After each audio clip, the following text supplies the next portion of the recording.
you might lay down and be like, all right, I'm going to sleep now. But your brain, your nervous system knows I might have to get up because there might be a fire or there might be, somebody not breathing or something like that. It's a very powerful system. It's kept us alive as a species all these years, and it's always going to prioritize survival and looking for safe versus unsafe. And so basically, what your nervous system thinks is there's potential danger here for 24 hours or 12 hours, whatever the shift is that somebody's working. And that's not normal, right? Like we're supposed to have like these short-term stressors and then recover.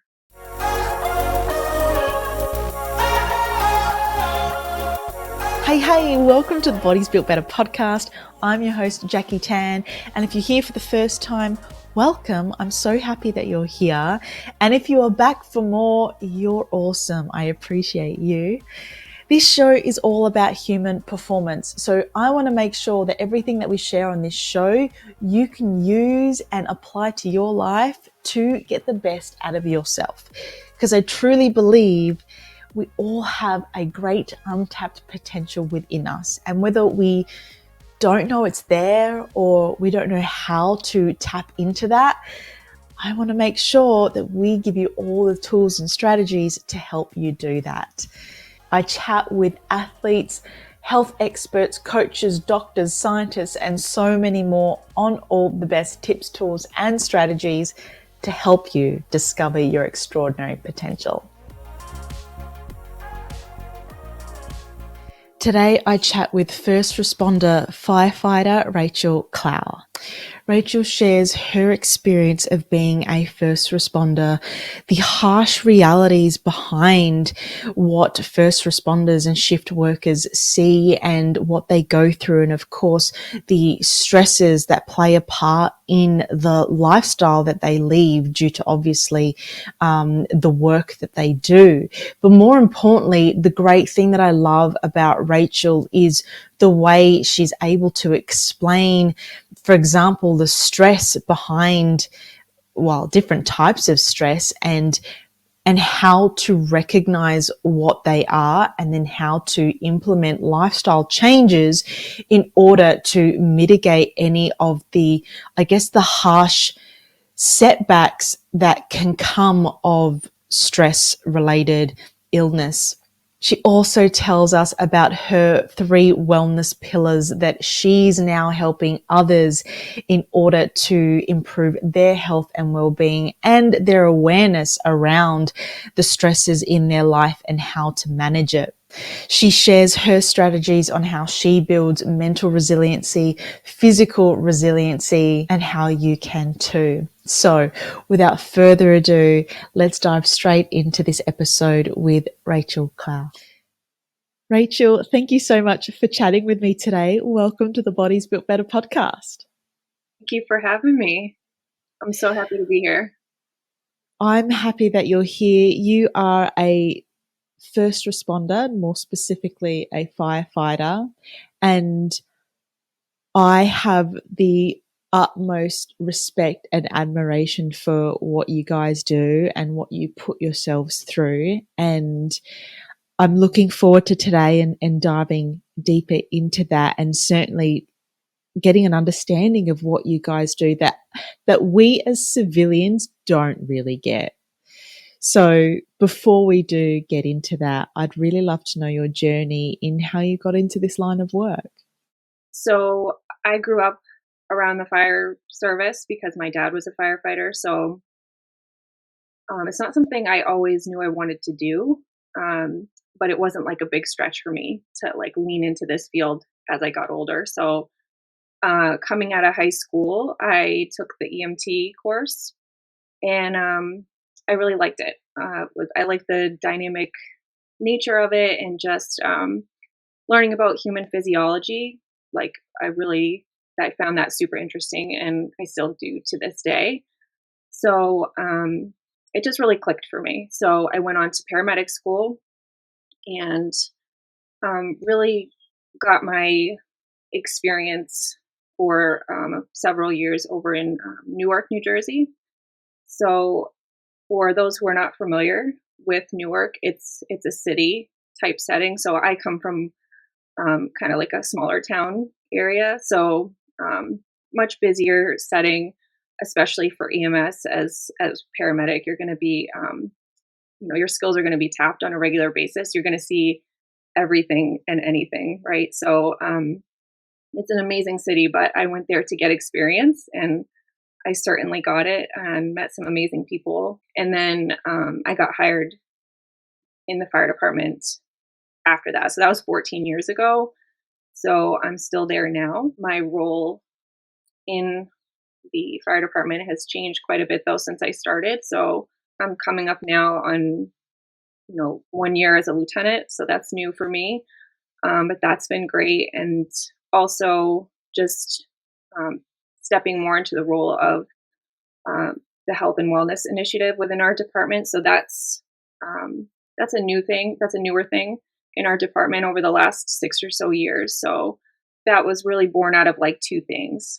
I'm a huge health and fitness nerd. I do have some formal education in that area too. So I'm a certified personal trainer with the tactical strength and conditioning, and also a nutritional therapy practitioner. So those things didn't really talk to each other. That was just kind of a hobby outside of work.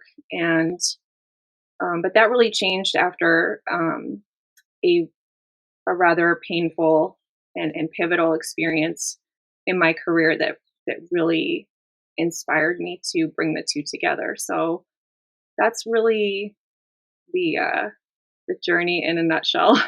Yeah, yeah. And okay, so there's a few things there that I'd love to touch on. Um, Firstly, your experience as a paramedic. How do you feel that helped you in your position when you became a firefighter? The experiences in comparison. Well, a lot of times we work together anyway. We experience a lot of the same situations, so just to be able to make decisions under pressure and handle kind of chaotic situations, and just being able to kind of take charge or leadership in a situation like that, um, is certainly something I developed as a paramedic, and then that just carries over into what you do in the fire service. They're very much connected. Even certain systems that do fire and EMS separately, um, they end up working together on a lot of calls. The department I work on now, we do both. So Yeah, and so you said you've now been in a new position for the last year as a lieutenant. What's so different in what you do now? it's more of a leadership role now. I think a lot of the things I did with the health and wellness initiative really helped prepare me for that. Honestly, just even getting up and speaking in front of groups and kind of bringing new ideas or trying to think of new ways to do things, that certainly helped me transition into this role. But it's a whole nother world than what I was doing.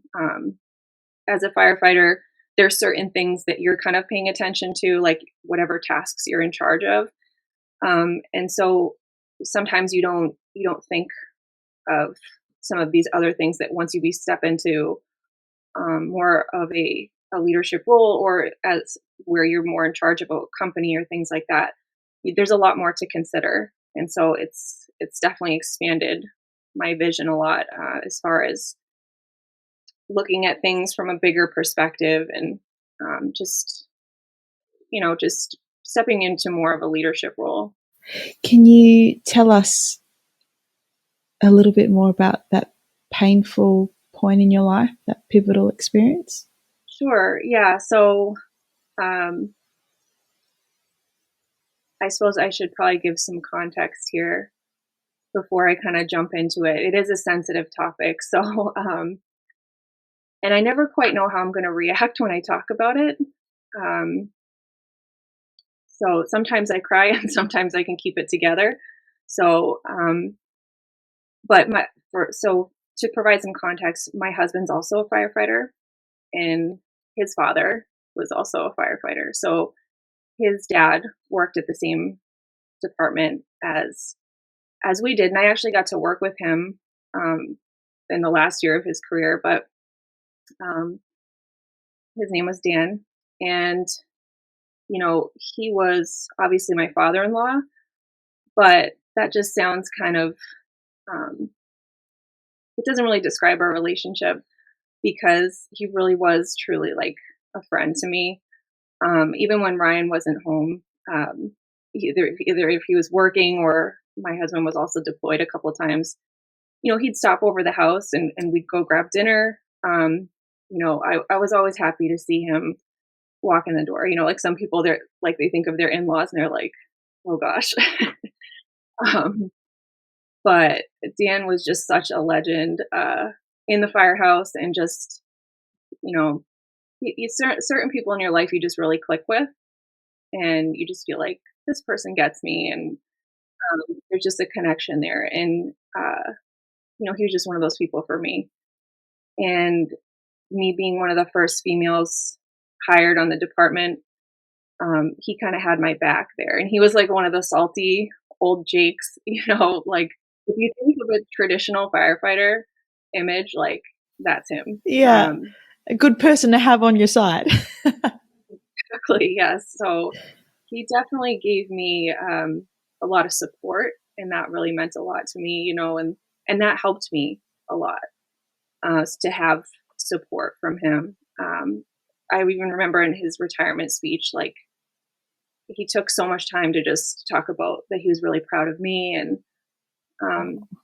so just trying to paint the picture here. It wasn't like he was just my father-in-law. He was truly a friend, like, and just a really important person in my life. So my husband was deployed at the time, and my father-in-law had just retired.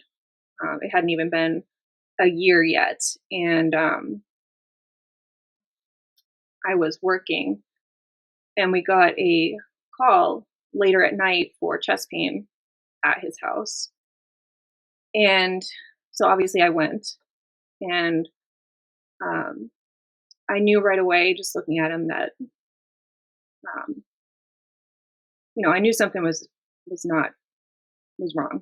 Um, as paramedics or EMTs in the field, like we're kind of taught to, or experience builds this ability to just look at somebody and be like, sick, not sick. You can make that determination really quickly just based on how somebody's presenting to you, like just that visual right there, and in your past experience assessing people, you can pick up on it really quick. And I knew, that he was sick. So we we went to work right away, assessment wise, and it ended up that he was having a major heart attack. And subsequently, um, he did not survive that event. So, um, you know, that was a really that was extremely painful thing to go through. That's every first responder's like worst case scenario, right? Is to have somebody that they love and care about um, as their own patient, and for things to not turn out in the way that they would like to. Um, but I think even harder than that was then I had to call my husband, and my husband and his dad were very close. Um, so having to make that phone call, that's probably that is the hardest thing I've ever done in my life, to deliver that news. And he was out in the field at the time, so it wasn't even like I could just. He was in Afghanistan at the time because was a Navy corpsman, so he was out in the field with the Marines, and so they had to go out and send a unit out to go get him to bring him back. And um, I can't imagine how hard that was for him too, because you're a million miles away, and all you want to do is be home. Um, so that was a really uh, tough experience to go through. When you go through things that are really painful in your life, um, you can let those things define you and destroy you, or you can you can define them. You can define your own experience and use that pain and use it to do something positive or try to do something positive with it. And I think there's healing in that. For a while, um, I had a really tough time with it, but I think through the stuff that I try and push out now, the information I try and push out now in my department and now beyond my department, it's always like I feel like there's a healing process in that because I'm using that experience or that pain from that experience. It gives me courage, to step forward with a lot of this information or to stand up in front of my peers and you know I'm not naturally like good at public speaking. But all of those things, like those fears that I had about maybe bringing a new idea to a culture who like I love the I love the firefighters, I love the fire service, but we all know that we are are not ones for change all the time. Like there's a saying in the fire service that there's two things that firefighters hate, and that's the way things are and change. Bringing new ideas, and I get it. It's a career and a job that's built on tradition, and they want to protect those traditions, and I totally understand that, and I do too. But that's where, like, anytime change comes in, it can be met with a lot of resistance, and I think a lot of the health stuff is definitely newer, at least on the East Coast, with the fire service, and so bringing that to my group and things like that, bringing some of these ideas or initiatives at times felt scary, but that experience has given me a lot of courage because it's like having experienced that just changes you, like it's kind of like, yeah, it's scary, but I don't care. Like this is more important. It's more important Exactly. that people have this information. Yeah. Yeah, absolutely. When did you, I mean, after that experience, like when did you, I guess, acquire the knowledge or even know that that was the path that you had to take? Learn all this stuff in wellness and supporting one's own health. Life is really interesting um, because I think it was, I just naturally had this interest in a lot of these topics, and I had been learning a lot of this stuff for a long time, just from my own personal interest. It was just learning to take a lot of these ideas and the information and speak the language to first responders, make it applicable and relevant to their lifestyle and what their experiences and how it ties to, the health challenges that they face. And I think that's really important because a lot of the health advice right now is just not necessarily applicable to our lifestyle. Can't do those things all the time. So there's a disconnect there. You have to be able to speak the language of people that are in this environment. And so I just happen to have this interest in all of these things and really loved learning about them. But I also happen to really understand the unique challenges that we face because I'm one of them. I am you. So what's also been really helpful is I've had a lot of support from the leadership in my department now, who's really pro health and wellness in the fire service, and that's been really helpful because that support, has allowed me um, to branch out and try these things. That's amazing, and it's so important that it does, and hopefully, yeah, that momentum will continue to build. Tell us about the uniqueness of the job and why it's so important that you do create this work and do create this awareness around well-being. There's a lot of variables that we can't control um, in our line of work. Like we can't control our sleep all the time. A lot of times we're going to have disrupted sleep, lack of sleep. There's stressful calls, stressful events. When you're on duty, you have what's called vigilant stress, or what I like to describe as the weight of waiting, where there's just like this nervous system activation that's just on all the time. You're going to miss meals. You're going to deal with um, a lot of stressors, right? There's a lot of things you can't control. So the more variables that we can't control, the more important it becomes to support them with the ones that we can. So really trying to um, educate first responders with what's actually happening in your body when you experience a stress response, whether that's acute, chronic, vigilance, stress. What's actually happening in your body, and what happens if you don't adequately prepare yourself for those things, both in the now and in the future, and really trying to educate people with like what's happening and why this stuff is important versus just you should eat healthy, you should work out and be fit for duty. Like that's not motivating. People hate to be told what to do, especially in this field. So, it's just a much more positive route to do that, I think. So we definitely have a lot of unique challenges in that way. At the core though, I think it's stress. Yeah, of course. So can we talk about that a little bit more? Because you did mention it a little bit, acute stress and chronic stress, and then obviously the vigilance as well.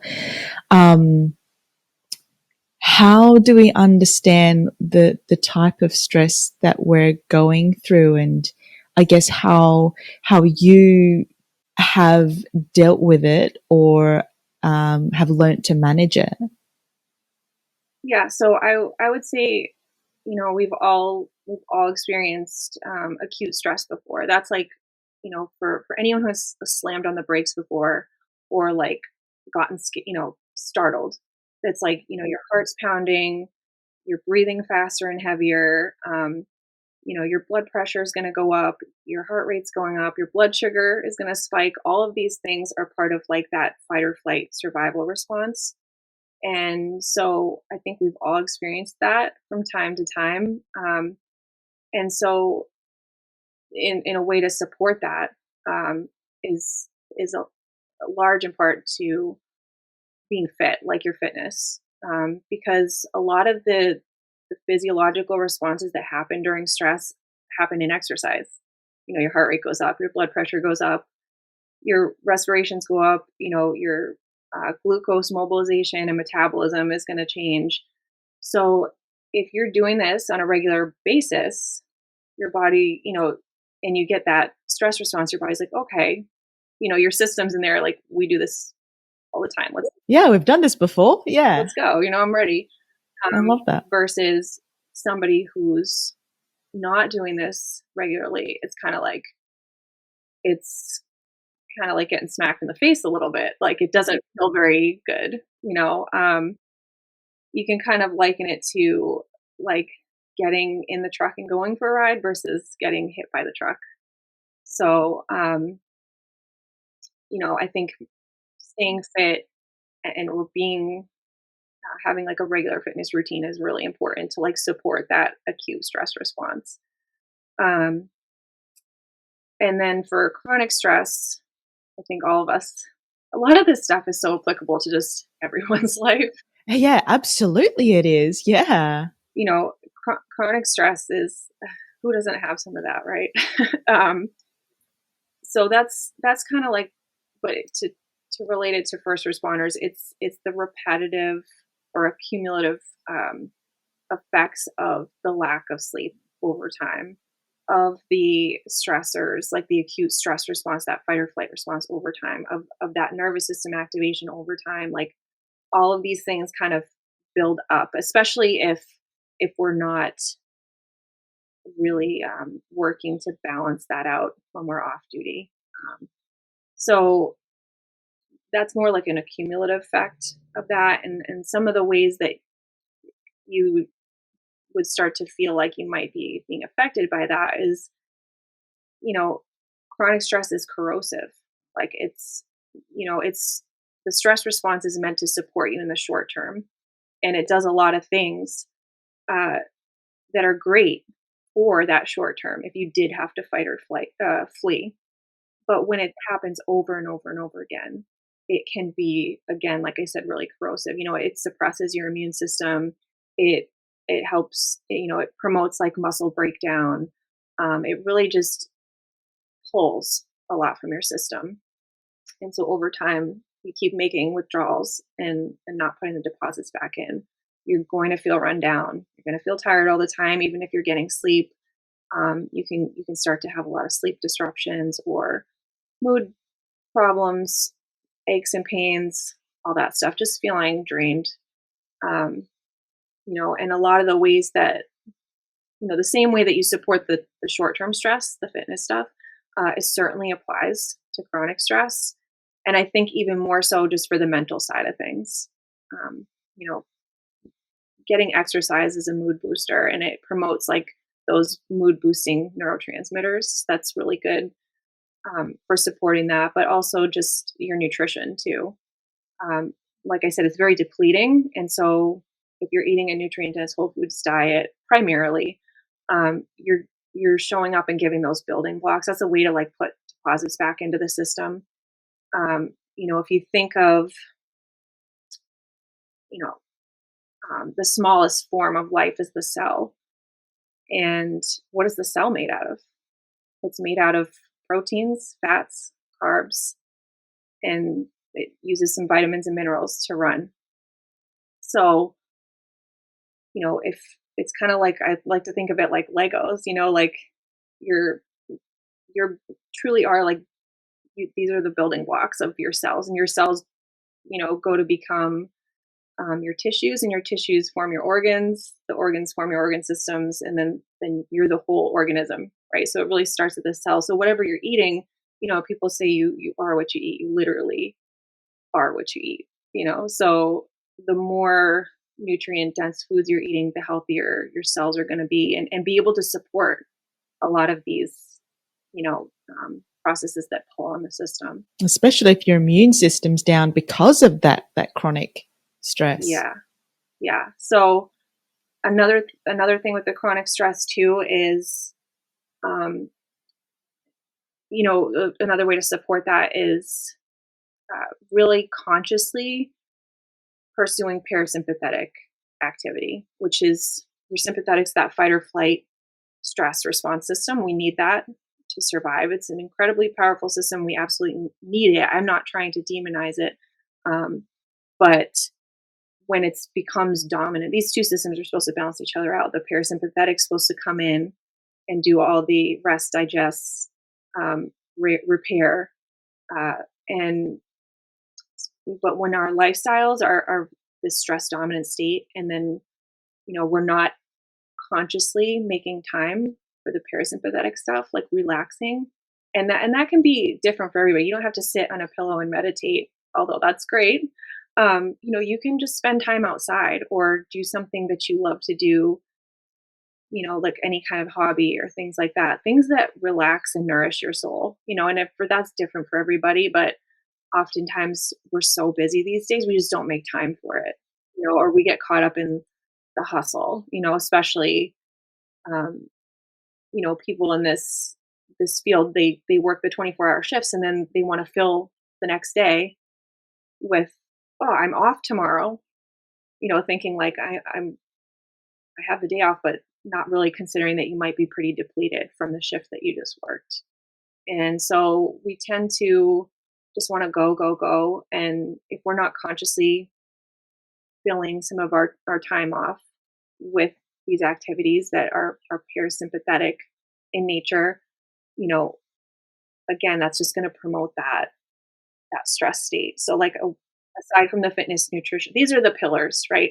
I'll just say these are my three pillars for like all first responders and really for anybody. The fitness, for mood and just to be able to support the demands of a stress response, your physiology so that you're ready for it. It doesn't hit you like the truck, right? You can go for a ride in the truck.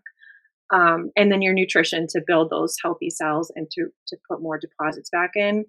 And then the parasympathetic stimulation, like making time to do things that are soothing or relaxing for you, whatever that is for you. And if we could touch on what the difference between vigilant stress is, because I have a friend who was a correctionals officer, and she talks about this a lot in terms of always feeling like she's alert and on all the time because she had to be. But then, you know, having then to turn that off outside of work was really hard. And she may not have known it at the time, but obviously over time, just like with this chronic stress where we don't know that it is having an effect on us, it had an effect. So I would love to know how, you know, you would describe that vigilant stress and how one recognizes it in themselves and then what to do. I mean, I guess you just mentioned the three pillars in how to combat that. But yeah, the vigilant stress. Yeah, so it's kind of a sneaky one. I really think it doesn't get talked about, but it's I think it's probably one of the most. Um, it has a I guess it could have the most negative effect sometimes because it's just there's an undertone of it, and it's almost like the air we breathe, like, we just don't think about it. It's just there all the time. So, like, when you clock into work, you go from being, you know, "I don't have any expectations put on me right now. I'm kind of like my own free person doing what I'm doing," and then you clock into work, and all of a sudden now, you know, um, you're you're on the hook for anything that can be thrown your way, which can be anything from helping somebody get up from the floor, an old lady who's like needs a lift assist, to something really dramatic or really intense situation. And so there's this, like, it's like I said, like the weight of waiting. Like, you don't sit there and think about these things all day, but it's just there, like, on your shoulder. So a lot of times, like, for people who do the 24-hour shifts, like myself, or the fire service, tradition more so does these 24-hour shifts now. You can sleep at night if there's no calls. Um, but But you're sleeping with one eye open effectively. Gosh. yeah, yeah, it's like you might lay down and be like, all right, I'm going to sleep now. But your brain, your nervous system, no, I might have to get up because there might be a fire, or there might be, somebody not breathing or something like that. So you don't really go into that, like, restful, restorative sleep. It's almost like you're just kind of unconscious. I don't know. Um, you know, it's interesting to see, like, the different sleep states that you can get into, but oftentimes it's a lot of light sleep. Like, if you look at a lot of your fit trackers and things like that, I know for me it was just I wasn't getting into those REM sleep states or anything like that. And so you can say, "Oh, I didn't go on any calls last night." You might have, like, one of those rare occasions, at least where I work, we're a very busy department, and you may not go out for the night, but you wake up and you just feel like it's almost like a hangover. Like, you're just kind of like at 70%, the next day, 70-80% depending, and you just feel kind of drained. And I really think that's just like that's that vigilance stress, like that consciously you might be engaging in other things, having a conversation, laughing, whatever, joking around, or focusing on some kind of training or something like that. But, like, your nervous system, you know it's a very powerful system. It's kept us alive as a species all these years, and it's always going to prioritize survival and looking for safe versus unsafe. And so basically what your nervous system thinks is there's potential danger here for 24 hours or 12 hours, whatever the shift is that somebody's working.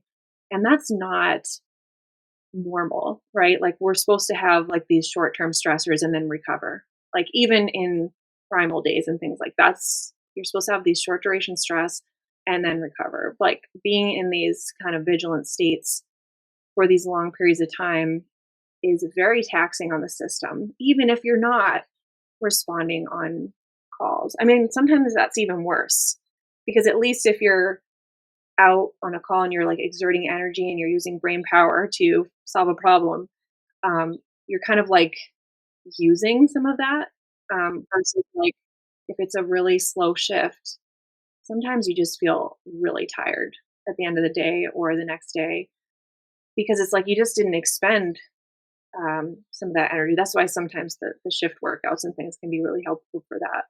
But yeah, it's like this quiet undertone. It's like it's there. Just like you breathe, but you don't really think about your breathing. But it's just there, and until you clock out, like Yeah, I can't even imagine what that's like. I mean, this is going to sound so ridiculous in comparison to what you guys go through.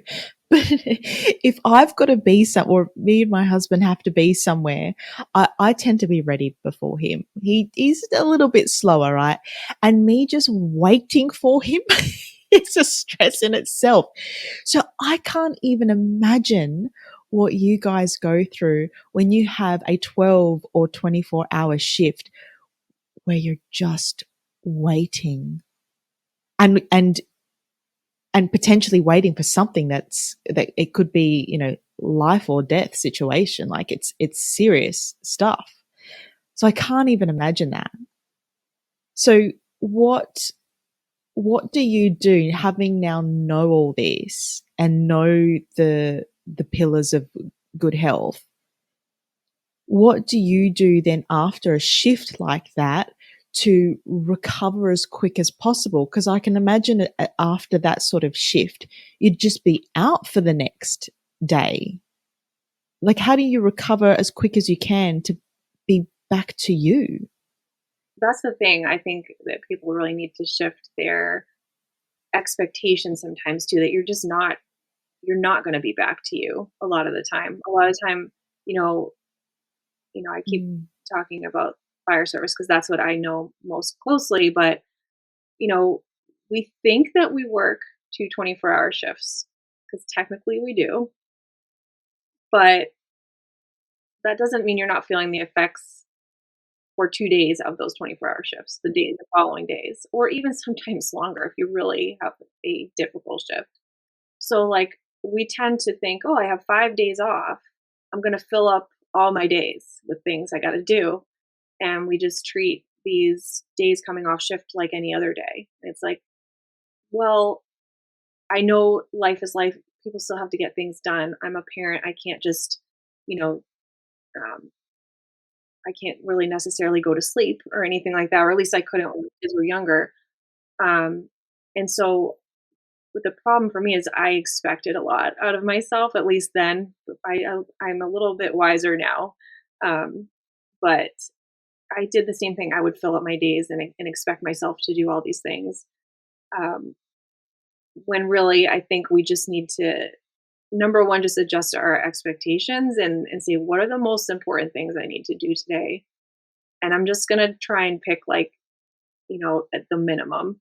Right. And then if there's, if you want to be active and stay consistent with that, like, can I do something that's maybe not, leg day?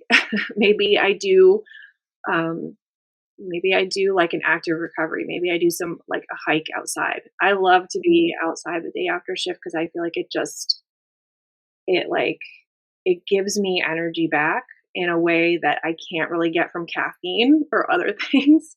I certainly consume my caffeine, but um, I think, like, just like there's this natural balancing intelligence in the body, I really feel like that intelligence lives out in nature too. And I know that sounds woo woo, but I'm a little woo woo, so Oh, so am I.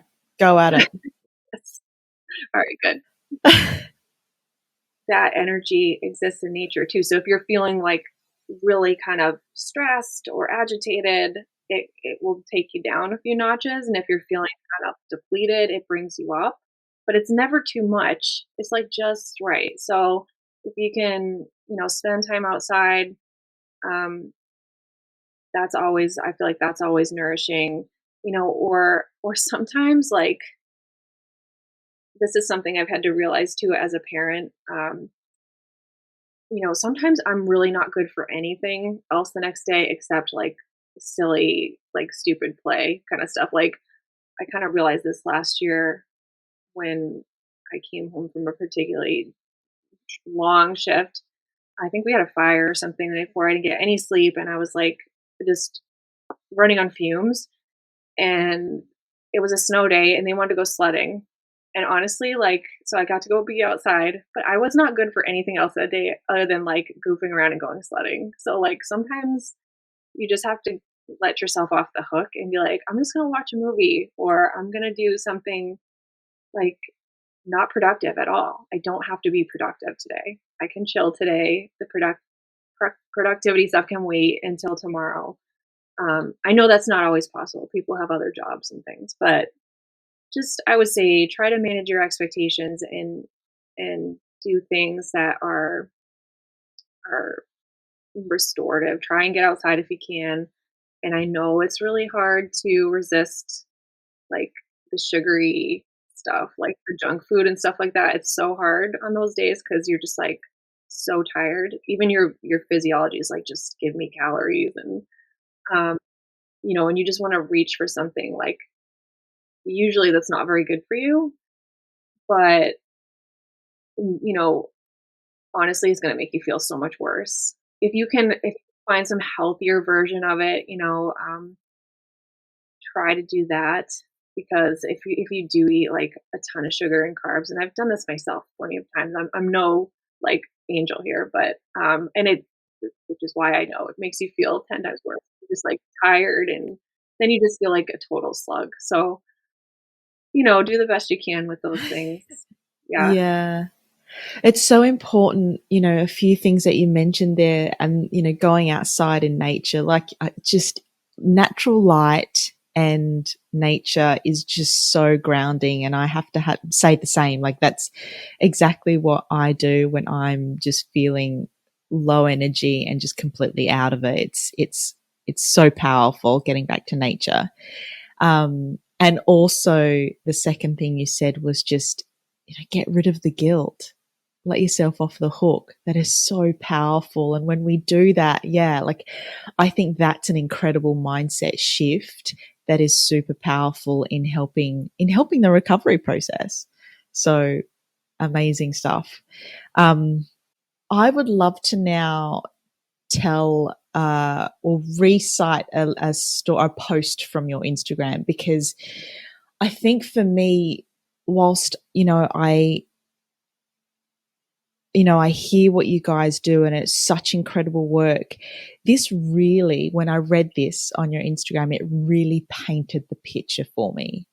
So I'd love to read it now for the listeners. And then I'd love for you to talk about a healthy scenario in which one could manage this situation and then potentially an unhealthy scenario.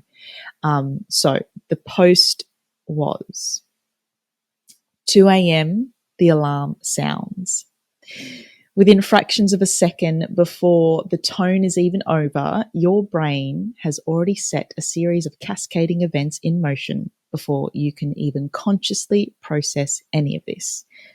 Your heart rate goes up, respiratory rate goes up, blood pressure goes up, blood sugar goes up, your body temperature goes up, your pupils and airway passages dilate.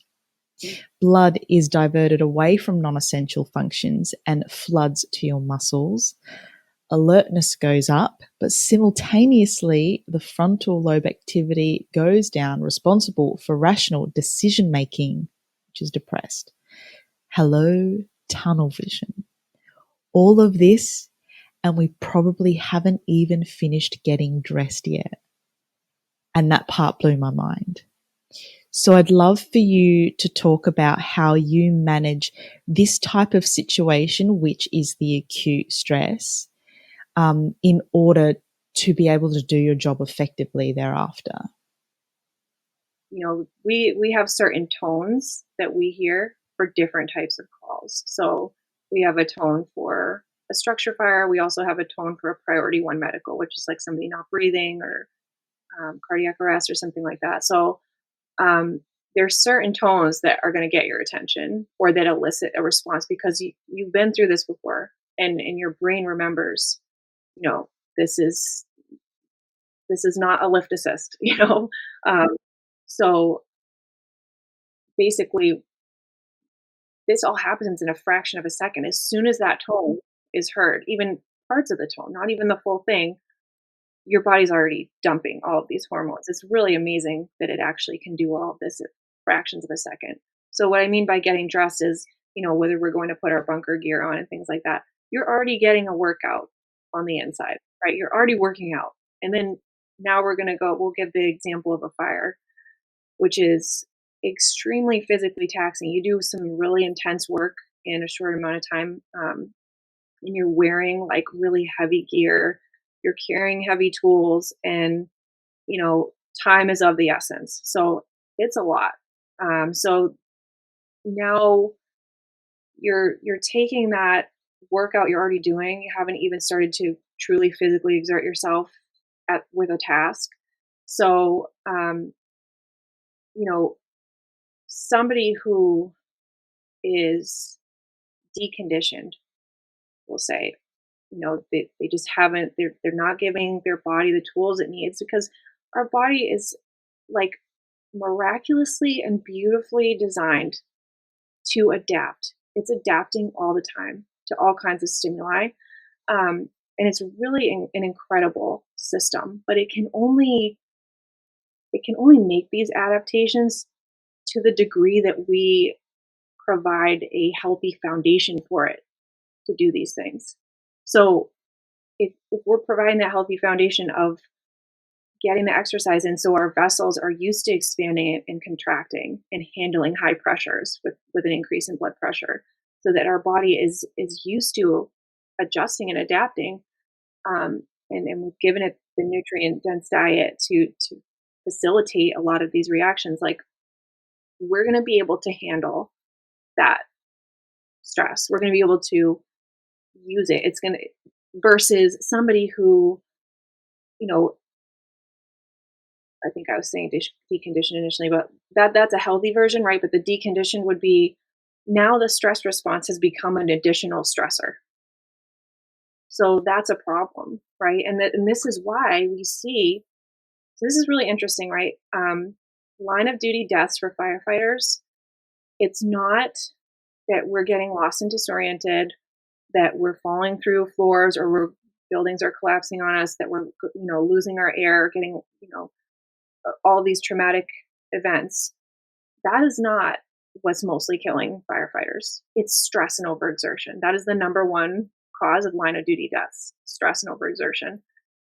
So what we really need to be asking ourselves, is it stress that's killing a firefighter, or is it our inability to adapt to it? So this is a really important thing to really, I think about, because the stress is part of the job, and our bodies are designed to adapt to stress. It can handle it to the degree we provide that foundation for it to do so. We don't have to do all the complicated work that it's doing to change all these internal systems to handle that, but we do have to do some work with providing it the tools and the environment it needs to do that. So another thing that's interesting too is, of those stress and overexertion fatalities, the majority of those are happening after the incident. So not during the fire, but once they've returned back to the station, there's no threat anymore. The stressor is technically over, but that's when most of these overexertion stress fatalities are happening. So it just reflects that it's not the stress in and of itself. It's that we're not adapting. Our body is not handling the adaptations. It's too taxing. It's the stress response has become another stressor, and then this person is just not able to handle that. It becomes overwhelming to the system. So is there anything in that moment that you do? Like, I mean, I understand how, that's the sort of thing that you get conditioned too, in the sense that you hear these tones, you know what, to a degree, what to expect. Um, is there anything in the moment that you're doing? Like, I mean, I know you're working so quickly to get out there, but do you tell yourself something? Do you breathe a certain way to calm yourself? Like, do you do anything in the moment, or it just happens so quickly and you need to get out there immediately that's not something that happens for you? Yeah, so this brings up a really another good point, and it's something that's relatively new that we're introducing to within our department, and I think it's starting to pick up some traction here and there in the fire service. Is um, whether you're healthy or not, that that stress response and your ability to critically think or uh, they those your body's trying to do that's trying to achieve two things that are opposite ends of the spectrum. So your body's survival response is far away from wanting to make like cognitive and critical decisions, like that are there's survival response is about reacting. It's not about necessarily critically thinking. So now you're trying to do two things that don't normally happen together. So how do you bridge that? And one of the most powerful ways to do that is through your breath. So I know that Caitlin Katie. I certainly do. She's amazing. She is amazing, and she has a really amazing course, the Breathe Well course that we're slowly rolling out in our department, but really just trying to help bring awareness to this because um, our nervous system doesn't speak the language of doesn't speak our regular language. Like if we say, okay, I gotta calm down, like that doesn't work, Exactly. Yeah. does not work at all. So, you know, it listens to your physiology. So, your breathing is really the language of the nervous system. And if our nervous system is running this whole cascade, this whole stress response. And we want to talk to the nervous system and say, all right, we got to dial this back. That the language we have to use is breathing. That is the most effective. That's the fastest, most effective way to bring back in some of that ability to critically think. So really just trying to help individuals understand like it's such a powerful tool. Everyone thinks it just sounds too simple, you know, but um, when you learn more about it, it's like the science behind it. Um, it's undeniable, like how powerful it is to be able to bring you back to center a little bit. Um, Obviously, you can't be fully back to center, and you don't want to be. You need some of that stuff that the stress response is giving you, but you also have to be able to think um, because that the tunnel vision, you don't want that. You need that global perspective. You need to keep your head on your shoulders. And we talk a lot about situational awareness in the fire service because these situations are always evolving, and so we have to like have this big picture view. Um, and we do a lot of training, which is important, but that still doesn't address how the stress response is affecting our ability to use that training. Because if we can't see the big picture, yes, the training is helpful, but um, we're going to miss things, So I'm trying to have guys and girls, you know, pick a breathing practice, whether that's box breathing or some other form of breathing that aligns with them. And when anytime an alarm comes in, whether that's just a general fire alarm, so um, just start incorporating that practice while you're getting dressed and attach it to a habit you already do all the time so that when the real thing kicks in, you're not going to remember at that time, you're not going to remember to practice your breathing. But if it's something you do all the time, it just becomes part of your routine. You're going to, it's just going to happen for you. And I know it's anecdotal. I don't have science to back up my experience, but anecdotally, it's made a huge difference for me to be able to critically think. And especially as my role now, where I have to make more decisions, that's really important. Like I can't not have that, you know? So, it's become something I really try to practice because it helps me to keep that global perspective, big time. So that's I would say get educated on the breathing stuff. It's not all like, you know, that's not woo woo. That's the real stuff. Exactly. That's yeah, that's the real deal. And you said it's simple, but it is the beauty in its simplicity and how much of an extraordinary impact it can have on your state when used in the moments that you really need it. So understanding how to use a breathing practice in those situations, I mean, like you said, helps you to even just think straight what to do next. I want to touch on this is another thing that I saw on your Instagram, and I think it's really important to talk about because I mean, mental health is certainly coming to the forefront of, um, wellness and well-being, and it is being talked about a whole lot more, which is so important. And on your post, you said to build real resiliency beyond an attitude of mental toughness. I'd really love for you to um, go deeper into that with us. Firstly, what is mental toughness? And then how do we know the difference between having the attitude and actually living and practicing mental toughness? Resiliency is really important for um, really for anyone, but especially, in the nature of our work, with all of the different challenges, resiliency, you have to have resiliency to be able to thrive in your career, not just survive it. But I think we have an incomplete definition of what resiliency really is. And that's a problem because if we have an incomplete definition, then we can't really know how to support and foster real resiliency.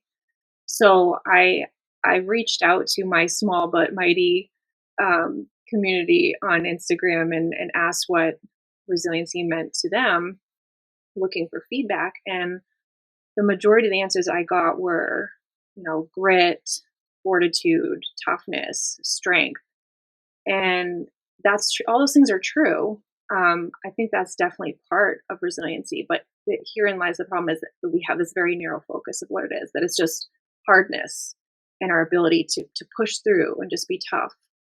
And one of the ways that I like to kind of make this point is by comparing um, some metals. So in the fire service, we cut off rings for people that have like it gets stuck on their finger and they come in and they're like, you need to cut this off, So um, sometimes people have, we have different cutters for different material cutters, different things to cut the rings off. Um, but if somebody has like a tungsten ring, you can't cut that. So you have to actually like compress it. So if you look at something like, we'll say steel, which is not like a singular metal, it's an alloy, it's made up of a couple different kinds, but let's look at steel and tungsten. So steel is very strong and we use it for a lot of our buildings and things like that because of its strength. But tungsten's also really strong. In fact, I think it's the strongest metal or strongest, um, what am I looking for here? Um, yeah, we'll just say metal. Like I think diamonds are only, stronger than it. If you compress it, um, it just kind of shatters. So its strength is also its like greatest weakness, because it just doesn't have any resiliency built in. It doesn't have any flexibility built in. Whereas steel, if you heat up steel, if you put steel under stress, it expands. And then if you take the heat stress away, you cool it. So we've talked about this in building construction. One of the things that we have to look out for is steel expanding under heat and what that can do to roofs and walls and things. Um, but when you cool the steel, like with a hose line, you put water, put the fire out, and the steel is no longer heated, it will contract and go back to its original size. So, um, you know, steel is still strong. It's tough, but it has flexibility. It has range, and so it's more resilient. It's not going to shatter or just completely fall apart under stress. And so, when we say that we have, you know, this is where I say mental toughness is we think that being resilient is all about mental toughness and just that grit and toughing it out and just pushing through. But that honestly will probably lead you to like that catastrophic failure, that burnout kind of thing, is because there's just no resiliency built into the system. You have to have things like, this health and wellness stuff, taking care of yourself physically and mentally, um, to truly be resilient. The breath work stuff, um, the, the eating right, the working out, all of these things help you to express that strength or that mental toughness. It supports all of those things. But if we're just relying on that, then we're missing a huge piece of things. Like all of these other things help facilitate your ability to express your strength. So that's where I think having like true resiliency is building that flexibility into the system. I love that, and I really love that analogy. It's so yeah, it's with humans, we're the same. Like if you continue to put that pressure on, we will combust, all in our different ways. But certainly, yeah, that's that really resonates. Um, I would love to know how you measure success in your line of work. I would say, you measure it by really like the cohesiveness you have of like your unit. You're the people that you work with. Um, we all work on, my department has 4 different shifts. So, my shift is the people I spend the most time with. So, um, I love my shift, and I think that we have a great like cohesion there. And so, like, I feel like, you know, nothing. I feel like nothing we do is um, in isolation. Like we all work together to achieve these goals or have successful outcomes on calls. And so it's not really something like I measure by myself. I feel like how we are as a group, like that's reflective of our overall success for sure. So that good nature that we have as our shift is like that's success to me. Like all of us, you know, working together, having like a good like vibe and a good flow that we all, have each other's back and things like that, and support each other. And like that's that's how I would measure success, I think. That's beautiful. I think sometimes we're so geared or conditioned to think of success as this one end massive vision or goal, when it can be really as simple and beautiful as the people around you. And yeah, that cohesion. I really love that.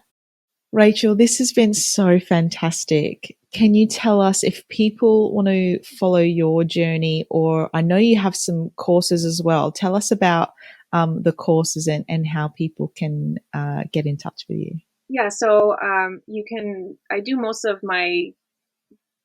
spend most of my time on Instagram. So it's at Rachael Lynn Fitness, is my Instagram handle. And I do have an upcoming course, that I'm working on, and it's called Shift Strength. It's for the female first responder. So it's really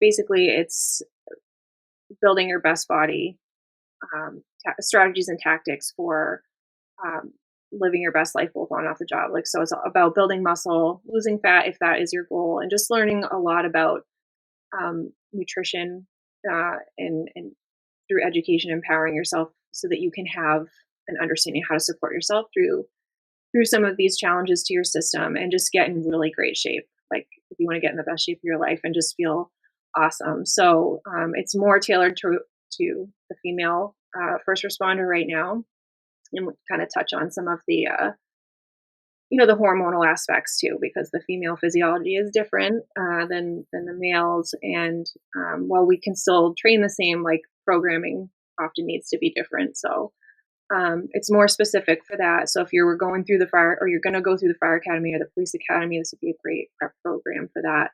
Or just, if you're in the middle of your career and you're kind of like, I need to get back in shape, or, I want to get in better shape, that kind of thing. So that will be kind of coming out, I think, towards the end of the summer, early fall for the next one. Um, but I do lots of like individual one-on-one coaching, or department education type things. If departments are looking for classes or just insights into like developing their own health and wellness stuff, like I'm always happy to help and give insights where I can. So yeah, Rachel and Fitness too. Yes, we will have all of those links in the show notes so people can get in touch with you. And I think it's so great and so important that, fitness programs obviously tailor, programs for women to women, but also the fact that you've got the experience that you have, and stress plays a major role in has an impact towards our hormones as well. So the fact that you have both sides of the coin in there is super important. So we'll definitely have that all in the show notes for people to get in touch with you. Rachael, I have one last question for you, and then I would love for you to ask a question of the listener. But your question is, if there are people listening wanting a career as a first responder, what would you want them to know, and what skills would you advise them to develop before getting into it? It's an amazing career of service, and I certainly encourage it if it fits your personality, and you feel like it's something that clicks for you, kind of like it did for me. And there's lots of places that will let you do ride-alongs, or there's lots of places that support the exploration of the career of these careers. But if you decide to do follow through with it, I would say make sure that you get educated on some of these effects on your system, because we all feel invincible when we get started, and it will catch up with you if you don't take a proactive seat on some of these things. So certainly develop like some non-negotiables for yourself, like a really strong routine, and with those pillars, so that you're entering the career with this heads up, with these routines in place, and you're not trying to play catch up. So, and make those things non-negotiable for sure. So you can have a healthy career, you can thrive in your career. Yeah. Amazing. And yeah, you're so right. We always have an idea of how something will be, and then the reality sometimes of it, or the realities of it, you're just not aware of until you're really in it. So amazing advice. And what question would you like this incredible listener to ask of themselves today? I guess I would say, what would it look like for you to truly show up for yourself um, in your life? Like, put yourself first. I often say, like, we can only show up for others to the degree that we show up for ourselves, and it can be all too easy to put ourselves last, or just kind of fall into that. And so I would say, what would it look like for you to really think about that, like to put yourself to be able to show up for yourself, like putting yourself first and making those pillars a priority for you in your life. Like, how would that really affect your life? How would your life change if you made those things first in center in your life? And how would that affect all the people that you care for in your life? Both family and in service, public service. That's such an important message, because I think, you can so often hear, put yourself first or do something for you. And yet we don't actually think about what that could look like. So that's a beautiful one. Thank you, Rachael, so much for being here and sharing your time and your experiences. It's been wonderful. Thank you. Thank you, Jackie, for having me. It was a pleasure to come on. That was Rachael Clough. If you want to be working with Rachael, I have all the links in the show notes. If you're someone that has a high stress job, then this could be really, really suitable for you, because Rachael's been there, she's done that, she's figured out the strategies that has helped her, and she's now helping so many others. So all of the links are in the show notes if you want to work with Rachael. If you enjoyed this episode, I'd really love a review or subscribe to the channel, because that all really helps this channel keep growing. Thank you so much for tuning in today. I appreciate you. Have the best day, week, month, and year. Stay awesome. We'll catch you next time.